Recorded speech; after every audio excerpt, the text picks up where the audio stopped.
students, today we are going to start chapter number 2. Its title is The Tsunami. Before starting chapter in detail, I would like to discuss something about Andaman and Nicobar Islands. Andaman and Nicobar Islands lie in Bay of Bengal and it comprises of about 572 islands. Andaman and Nicobar Islands is an archipelago. Archipelago means a group of islands. Kachal is an island. It is part of the Andaman group of islands. So Kachal is part of Andaman group.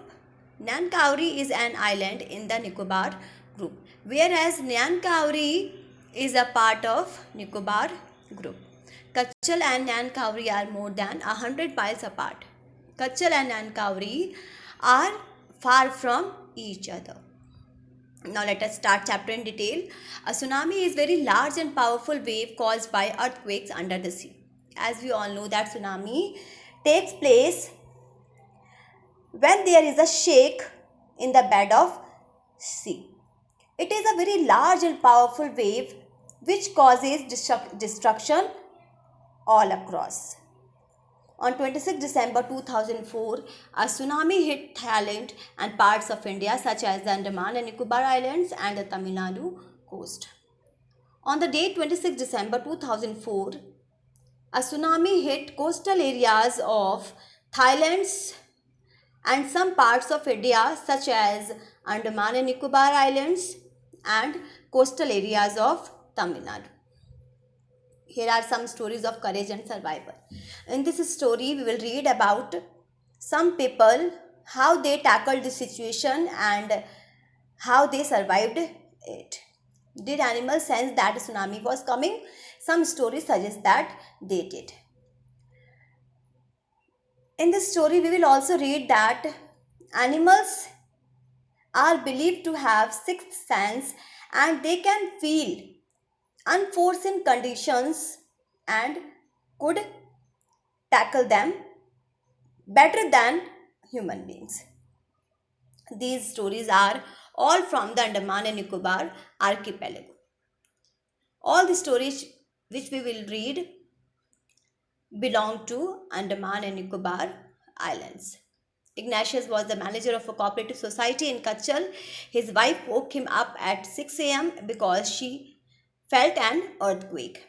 Ignatius was a man who was recruited as the manager of a cooperative society and he was giving his service in Kachal. His wife felt earthquake early in the morning, so he woke her husband up at 6 a.m. Ignatius carefully took his television set off his table and put it down on the ground so that it would not fall and break. Then the family rushed out of the house. Ignatius took precautions and he put down the television set on the floor so that it would not break and would be destructed by tsunami. When the tremor stopped, they saw the sea rising. So before tsunami takes place, there is a shake in the bed of sea. Afterwards, high and powerful tides rise and approaches towards seashore, causing a lot of destruction. So when the family members moved out of their house, they saw that the sea water was rising up and up, making large tides. In the chaos and confusion, two of his children caught hold of the hands of their mother's father and mother's brother and rushed in the opposite direction. They all were confused. They all were in complete disorder. What to do the next? How to handle the situation? Two of Ignatius' children held the hands of their maternal uncle and their grandfather and they ran away in opposite direction. He never saw them again.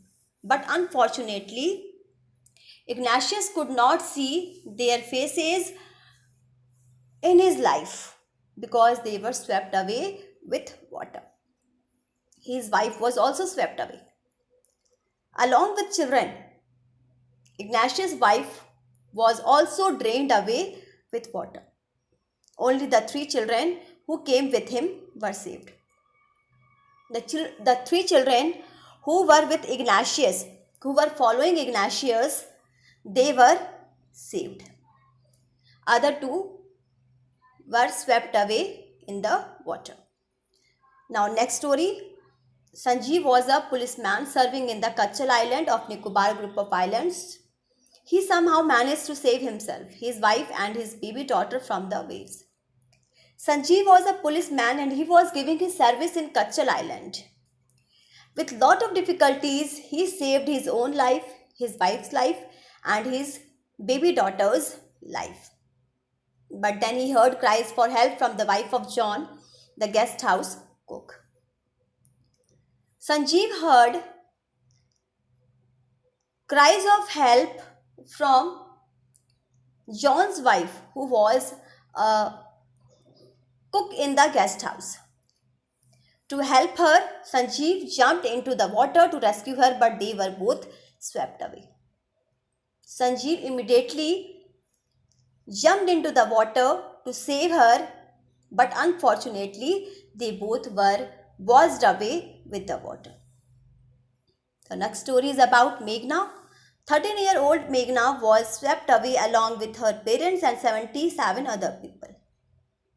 Meghna was 13 years old girl and she was swept away with her parents and 77 other people.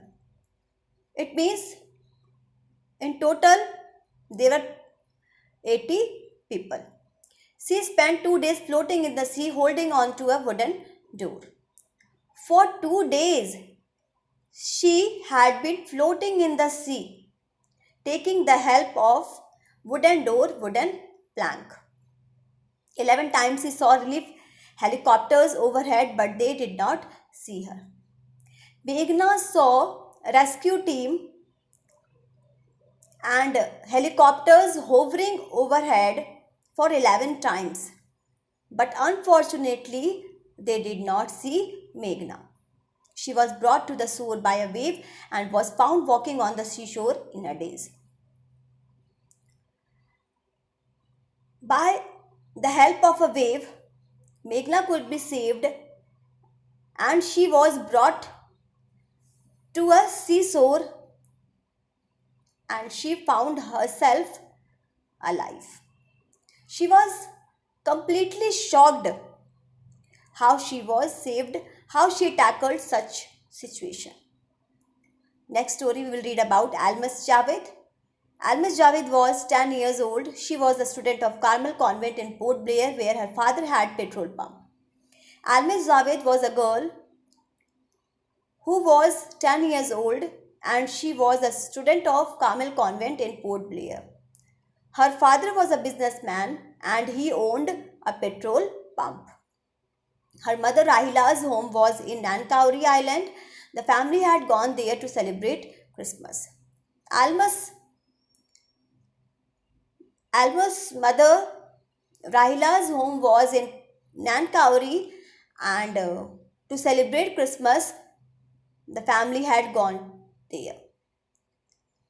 As we all know that Christmas falls on 25th December and this incident took the very next day. When the tremors came early in the morning, the family was sleeping. Alma's father saw the sea water recede. When tremors were felt in the morning, all the family members were sleeping at that time. Only the Alma's father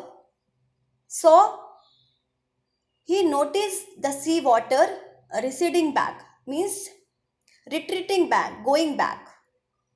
It is a clear signal before tsunami takes place that sea water moves back. Then it proceeds further with a powerful high tide waves. He understood that the water would come rushing back with a great force. Alma's father understood that very soon they would be hit by tsunami. He woke everyone up and tried to rush them to a safer place. So he informed everyone in the house and helped them to rush to a safer place. As they ran, her grandfather was hit on the head by something and he fell down. As they were rushing out of their house, suddenly her grandfather was hit by something very hard and he fell down there. Her father rushed to help him. Then came the first giant wave that swept both of them away. Alma's father rushed to help grandfather, but the giant wave came and they both were swept away with it. Means both grandfather and Alma's father. Alma's mother and aunt stood clinging to the leaves of a coconut tree, calling out to her. To save life of their own, Alma's mother and her aunts, they were stuck to the coconut tree and they were also calling Almas to join them. A wave uprooted the tree and they too were washed away. The wave was so high, the wave was so powerful that it uprooted the tree. And they also were washed away with it. Alma saw a log of wood floating. She climbed onto it. Fortunately, Almas found a log of wood floating and she climbed on it. Then she fainted. After climbing, she became unconscious. When she woke up, she was in a hospital in Kamorta. And when she became conscious, she found herself in a hospital in Kamorta. From there, she was brought to Port Blair. From Kamorta, Almas was shifted to her native place, Port Blair. The little girl does not want to talk about the incident with anyone. She is still traumatized. The little girl, who was only 10 years old, she does not want to talk any more about this incident because she is greatly shocked and distressed. Whenever she reminds all those memories, she feels in a trauma. She feels herself in a great distress. So she does not want to talk about this anything. Thank you. In the next video, I will discuss part 2 and part 3.